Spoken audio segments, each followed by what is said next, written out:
Let's just be clear. These are not protesters. These are not demonstrators. These are criminals who are stealing things out of there. And the idea, it's also, remember, this is not just property. People work in the CVS. There are employees who work in all their stores. Who is protecting them? The absence of a police presence is so shocking, and I just hope people are not getting hurt. Take a look what's going on over here.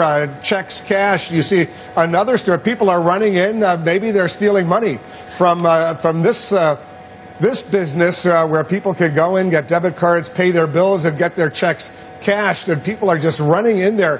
Why did the police, Tom Fuentes, retreat in a situation like this? You see that ATM machine? They're just going through the window right now, and presumably they're going to come out with some cash. I don't know what's going on over there, but I don't remember seeing anything like this in the United States of America in a long time. It's been a long time. And I think that, we were under the impression that the state police were nearby staging, behind the scenes so it didn't look like a huge police presence, and they held back on wearing the protective equipment and the armored cars. And now, it doesn't take 6 hours to go from a staging area to the area of these lootings like we're seeing now. So something is amiss here as far as the police, who are always supposed to prepare for the worst but hope for the best. And we're not seeing the best. We're seeing that the worst actually is playing out, and there's no preparation to deal with it. Joey Jackson, when you see this particular business now being looted by these rioters who are just going in there, presumably they think they could steal some money or steal some debit cards, go in there, and they're running in. They've trashed the whole place, presumably, by now. What goes through your mind?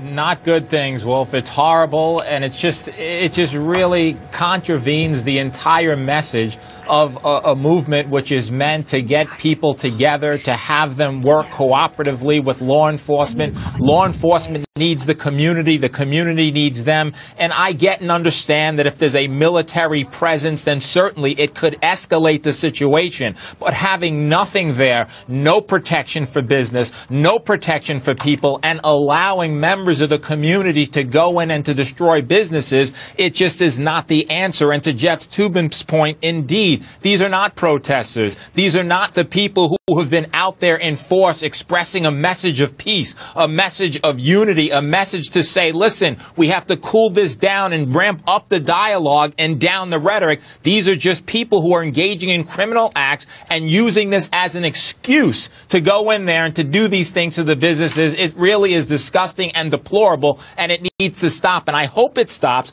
with the members of the community and the Reverend working with the police department to restore order to what is a very tense and volatile situation. And we're just getting word that the Maryland State Police is sending in 42 state troopers to Baltimore to help out. Another 40 troopers are presumably also on the way, according to a statement just put out by Maryland State Police. That sounds like not very many.